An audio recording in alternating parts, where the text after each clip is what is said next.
Shah news में आपका इस्तकबाल है। ताज़ा तरीन खबरों के लिए देखते रहिए शाह न्यूज।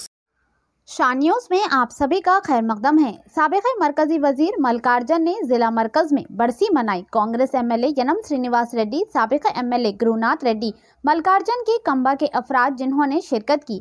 साबिक़ मरकजी वजीर मल्लिकार्जुन की मौत पर इतवार को जिला मरकज में सालाना बरसी मनाई गई। इस मौके पर एमएलए यनम श्रीनिवास रेड्डी, कोंडिगल के साबिक़ एमएलए गुरुनाथ रेड्डी, मल्लिकार्जुन की बीवी भाग्य लक्ष्मी, बेटे मनु और दीगर कायदीन ने मल्लिकार्जुन के मुजस्समे को खिराज अक़ीदत पेश किया। मल्लिकार्जुन ने मरकजी वजीर की हैसियत से जिला के लिए किए गए खिदमात को याद किया गया। प्रोग्राम में कायदीन विनोद कुमार बेनहर, चंद्र कुमार गौड़, प्रदीप गौड़ और दीगर ने शिरकत की। आइए देखते हैं इस खुसूस में चंद मनाज़र हमारी ये खास रिपोर्ट में। ऐसे ही अहम और ख़ास खबरों के लिए शाह न्यूज़ को लाइक करें, सब्सक्राइब करें और शेयर करना ना भूलें।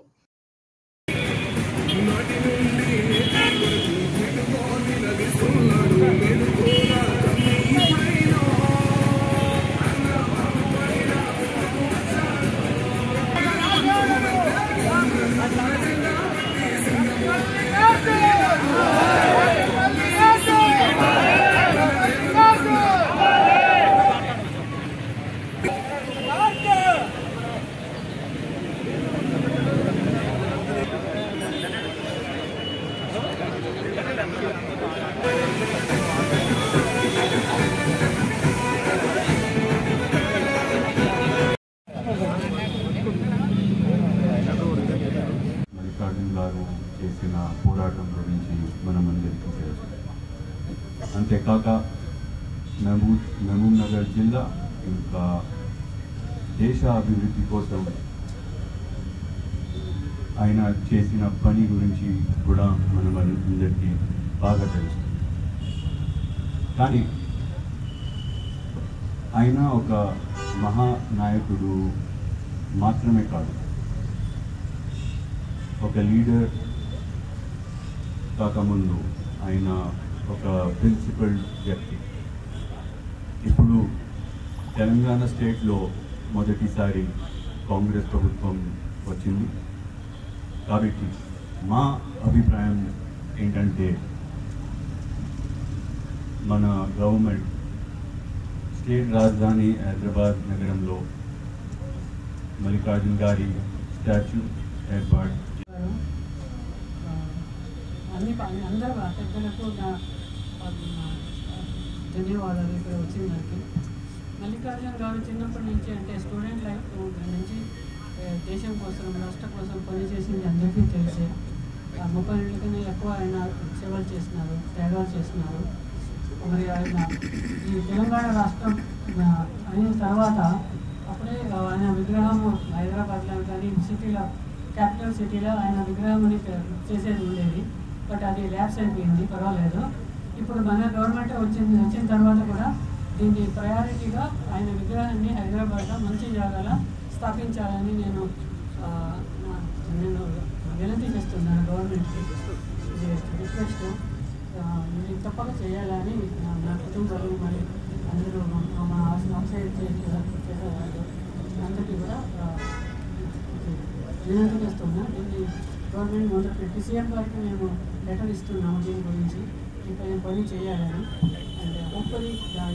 తెలంగాణ పీసీసీ కావాలని చెప్పి సపరేట్గా ఒక వింగును ఏర్పాటు చేసినటువంటి గొప్ప తెలంగాణకు కమిటెడ్ నాయకుడు ఎవరైనా ఉన్నారు తెలంగాణలో అంటే ఇవాళ మల్లికార్జున గారు ప్రప్రథమ స్థాయిలో నిలబడతారని చెప్పి కూడా చెప్పడానికి నేను ఏమాత్రం సంకోచించడం లేదు. వారు ఆ రోజు తీసుకున్న కార్యక్రమంలో 10 జిల్లాల్లో ఒక మీటింగ్ పెట్టింది కాంగ్రెస్ పార్టీ తరఫున తెలంగాణ యొక్క ఆవిష్కరణ కొరకు. ఆ రోజు డిక్లరేషన్, వనపర్తి డిక్లరేషన్ పేరు మీద 40 మంది ఎమ్మెల్యేలు సంతకం తీసుకొని ఢిల్లీ పంపడం జరిగిందంటే ఆ రోజు దాని వెనుక మల్లికార్జున గారు ఉన్న విషయాన్ని సందర్భంగా తెలియజేస్తూ ఉన్నాను. మల్లికార్జున చెప్పేటటువంటి ఈ కాంగ్రెస్ పార్టీలో తెలంగాణ యొక్క పీసీసీ వింగ్ ఏదైతే ఉన్నదో దాని నాయకత్వం వహించిన వాళ్ళు తెలంగాణ భావజాలను మరొకసారి రేపిన తర్వాత వారి తదనంతరం ఆ ఆర్గనైజేషన్కు ఇక్కడ ఈ ప్రాంతానికి ఎంపీగా ఎన్నో సేవలు అందించిన పెద్దలు డాక్టర్ మల్లికార్జున్ గారి 21వ వర్ధంతి కార్యక్రమంలో పాల్గొంటున్న వారి సతీమణి పెద్దలు భాగ్యలక్ష్మి గారు, అలాగే వారి అబ్బాయి మను మల్లికార్జున్ గారు, పెద్దలు సీనియర్ కనిపించిన పెద్దలు గురునాథ్ రెడ్డి గారు వచ్చిన సందర్భంగా, అలాగే తెలంగాణ ఆకాంక్షలు పూర్తయిన డిసెంబర్ 3 రోజు మళ్ళీ కొత్త ఆశలతోటి స్వేచ్ఛా వాయువులోకి వస్తున్న తెలంగాణ వచ్చిన తొలినాళ్ళలోనే డాక్టర్ మల్లికార్జున గారి వర్ధంతిని మనం జరుపుకోవడం ఎంతైనా ఒక చిరస్మరణీయమైన ఘట్టం. వారు ఇంకొంతకాలం బ్రతుకుంటే మలిదశ తెలంగాణ పోరాటాన్ని ఉధృతంగా సాగే తీరును చూసేవారు. కానీ వారు ఆ రోజు తెలంగాణ కాంగ్రెస్లో తెర వెనుక ఉండి మళ్ళీ ఒక చరిత్ర ఉద్యమకారులుగా మనందరికీ తెలుసు. వాళ్ళు పెట్టిన విత్తనమే తర్వాత టీఆర్ఎస్ పార్టీ కేసీఆర్ గారు రావడం, తెలంగాణ వ్యాప్తంగా తెలంగాణ వాదులు ఏకం కావడము, ఒక మహోద్ర ఉద్యమ రూపం దాల్చడము, డిసెంబర్ 9, 2009లో సోనియా గాంధీ గారి చొరవతో ప్రకటన రావడము, ఇవన్నీ కూడా చరిత్ర. ఆ చరిత్రలో మొదటి అక్షరం రాసిన కొద్ది మందిలో మన పెద్దలు డాక్టర్ మల్లికార్జున గారు. వాళ్ళు ఉన్న విషయం మనందరం మరొకసారి గుర్తు తెచ్చుకోవాలి. వారు ఉద్యమకారుడిగా కాదు, ఈ ప్రాంతంలో ఎంపీగా ఎన్నికై అందరినీ కూడా తన వాళ్ళుగా చూసిండు. మల్లికార్జున గారి కులం ఏది అంటే చాలామందికి ఇప్పటిదాకా తెలియదు.